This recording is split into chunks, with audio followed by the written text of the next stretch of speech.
12th का exam है उसमें किस तरह के प्रश्न आएंगे, क्या आपका सिलेबस है और किस तरह से उन प्रश्नों को हल करेंगे तो आपको बेहतर अंक आपके समान हिंदी में मिलेंगे, उसके बारे में हम जानेंगे। आपका जो सिलेबस है वो ख़त्म हो चुका होगा। अब 10 से 12 दिन बचे हैं आपके एग्ज़ाम में। 10 दिन मान के चलो, आज 8 तारीख हो गई, तो 10 दिन का टाइम है। 10 दिन में आपका जो पहला पेपर होगा वो हिंदी का होगा, सामान्य हिंदी का। तो किस तरह से उस प्रश्न, क्या हमारा पैटर्न है, क्या क्या प्रश्न पूछे जाएंगे, किस तरह से हमको उन प्रश्नों को हल करना है कि हमको अधिक से अधिक अंक प्राप्त हों। अब देखो, जो आपका सामान्य हिंदी का प्रश्न पत्र होगा वो खंड आ और बा में बटा होगा, या खंड का और खा में बटा होगा। मान लो खंड का में जो प्रश्न होंगे, सबसे पहले तो 10 प्रश्न जो होंगे, 10 प्रश्न ये बहुविकल्पी टाइप के होंगे, बहुविकल्पी प्रश्न। अब बहुविकल्पी प्रश्न जो होंगे, ये प्रश्न कहाँ से पूछे जाएंगे? 10 प्रश्न आपको बहुविकल्पी प्रश्न मिलेंगे, जिनमें आपको जो 4 ऑप्शन मिलेंगे, 4 ऑप्शन में से जो सही होगा उसका उत्तर आपको देना है। तो इन 10 प्रश्नों को तैयार करने के लिए आपको क्या पढ़ना है? हिंदी गद्य साहित्य का इतिहास। ये हिंदी गद्य साहित्य का इतिहास आपको पढ़ाया गया होगा, और अब आपको इसको रिवाइज कर लेना है, एक बार फिर से देख लेना है। इनमें से 5 प्रश्न आएंगे, और दूसरा है हिंदी पद्य साहित्य का इतिहास। हमारी हिंदी जो है वो 2 भागों में बटी हुई है, हिंदी गद्य और पद्य में। तो हिंदी पद्य साहित्य का इतिहास, यहाँ से 5 प्रश्न। तो जो 10 प्रश्न आएंगे वो आपको यहाँ से आएंगे, ये आपको तैयार करना है। हिंदी गद्य साहित्य का इतिहास पढ़ना है। हिंदी गद्य साहित्य में जो प्रमुख रचनाएं हुई हैं, जैसे कोई कहानी इंपॉर्टेंट है, कोई उपन्यास है, कोई निबंध है, आत्मकथा है, आलोचना है, ये सारी जो विधाएं हैं वो गद्य साहित्य के अंतर्गत आती हैं। तो गद्य साहित्य की जो विधाएं हैं उनको आपको पढ़ना है। हिंदी गद्य का विकास कैसे हुआ, हिंदी गद्य की प्रारंभिक रचनाएं कौन सी हैं, ये सारी चीज़ें जो हैं वो आपको तैयार करनी है। उसी तरह से हिंदी पद्य साहित्य के इतिहास में भी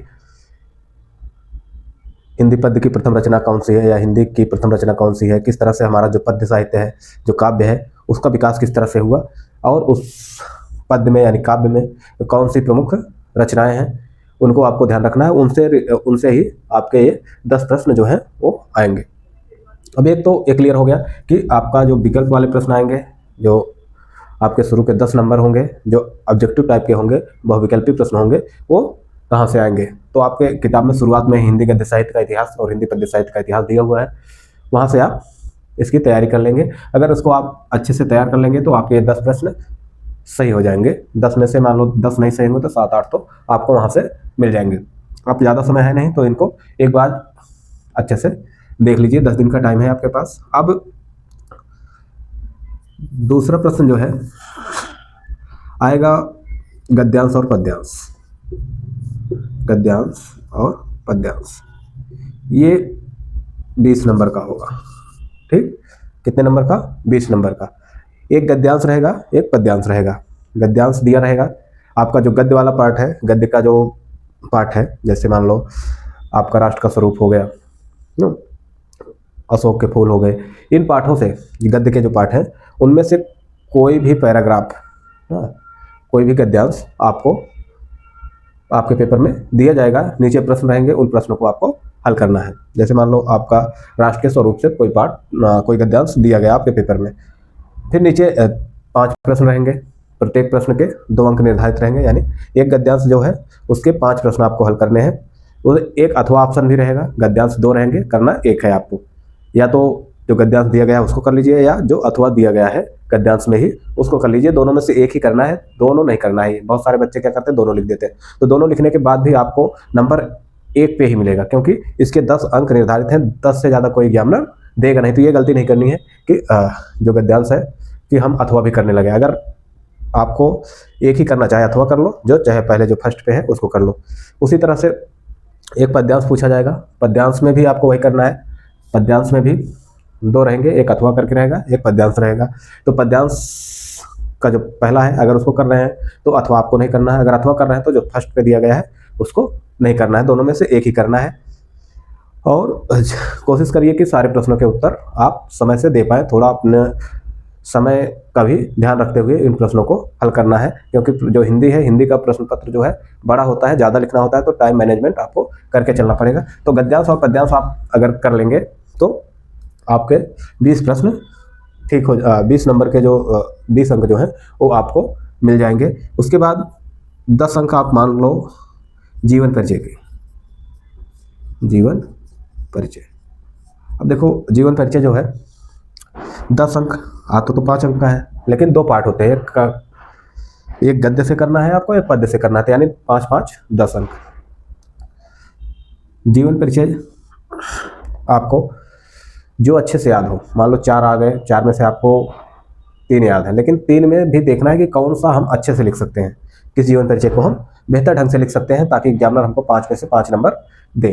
तो जो आपको अच्छी तरह से याद हो जो जीवन परिचय, उसको लिख देंगे। एक गद्यांश से लिखेंगे, एक पद्यांश से, यानी एक गद्य वाले पार्ट से जीवन परिचय करना, जैसे आपका हजारी प्रसाद द्विवेदी हो गए, वासुदेव शरण अग्रवाल हो गए ना, इनसे।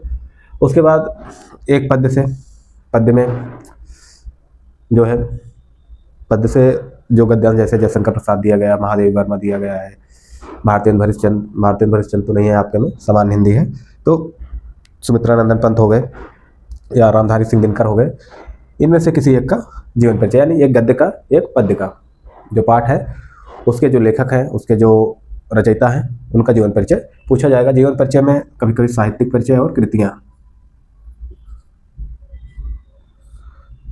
कभी कभी जीवन परिचय न देकर के साहित्यिक परिचय पूछा जाता है, तो उनके साहित्य के बारे में आपको बताना है। ये आपके हो गए। उसके बाद एक खंड काव्य और एक कहानी। देखो कहानी भी, खंड काव्य भी कहीं कहीं 4 नंबर का या कभी कभी 5 नंबर का, ठीक। तो खंड काव्य आपको तैयार करना है। खंड काव्य आपका हर जिले का अलग अलग होता है, जैसे गाजियाबाद के जो बच्चे हैं उनका श्रवण कुमार है, तो श्रवण कुमार करेंगे। देखो खंड काव्य में बहुत सारे बच्चे कंफ्यूज होते हैं, 7-8 प्रश्न जो रहते हैं वो खंड काव्य के रहते हैं, लेकिन हर जिले के जो खंड काव्य हैं वो अलग अलग होते हैं, इसलिए 7-8 मंडल वाइज होते हैं, तो कम से कम 10 प्रश्न होंगे, 10 से 12 प्रश्न खंड काव्य के ही रहते हैं। तो आपको ध्यान रखना है कि हमारे मंडल का कौन सा है या हमारा कौन सा है, उसी को करना। तो जैसे गाजियाबाद वाले जो बच्चे हैं वो श्रवण कुमार का करेंगे।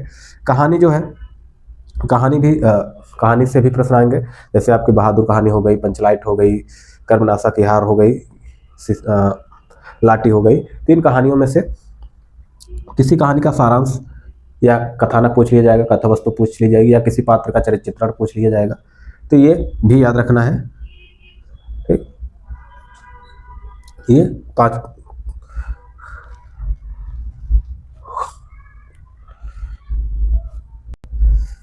ये हो गया। अब दूसरा आपका खंड खा है। खंड का से इतने पूछे जाएंगे, फिर खंड खा में अब आपका संस्कृत वाला पार्ट आएगा। इसमें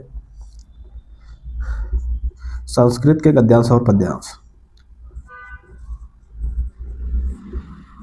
पद्यांश कह लो चाहे श्लोक कह लो, ठीक।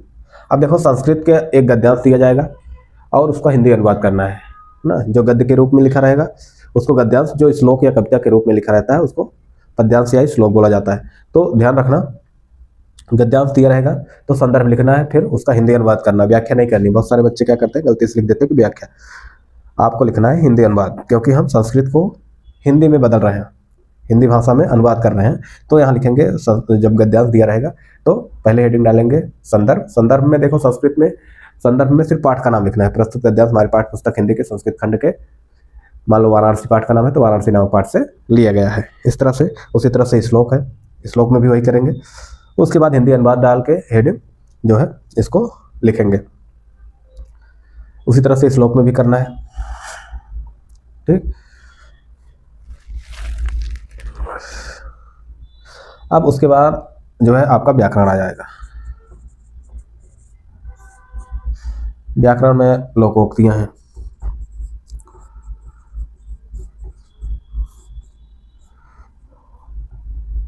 मुहावरे हैं,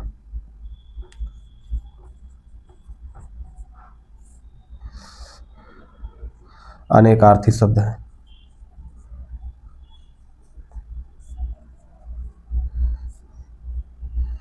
शब्दों में सूक्ष्म अंतर, ये सिर्फ सामान्य हिंदी वालों के लिए है व्याकरण, बाकी ये तो सबके लिए है, चाहे सामान्य हिंदी हो चाहे साहित्यिक हिंदी। लेकिन जो व्याकरण है सामान्य हिंदी और साहित्यिक हिंदी में थोड़ा सा अंतर होता है, तो उसका ध्यान रखेंगे।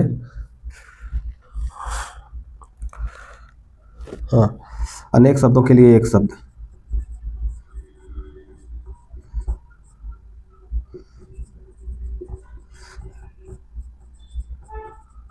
इस तरह से बहुत सारे जो हैं वो व्याकरण में है। जैसे मान लो शुद्ध अशुद्ध शब्द, शुद्ध अशुद्ध शब्द और वाक्य छाट होंगे।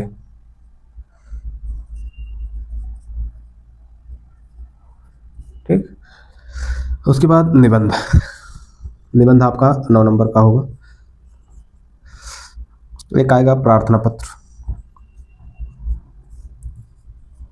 प्रार्थना पत्र। ठीक, प्रार्थना पत्र 6 नंबर का। इस तरह से और सारे व्याकरण मिला के, जैसे आपका रस छंद अलंकार हो गया, काव्य सौंदर्य जिसे कहा जाता है, काव्य सौंदर्य में रस छंद अलंकार, अलंकार। ठीक, ये तैयार करना है। फिर इधर संधि आ जाएगी।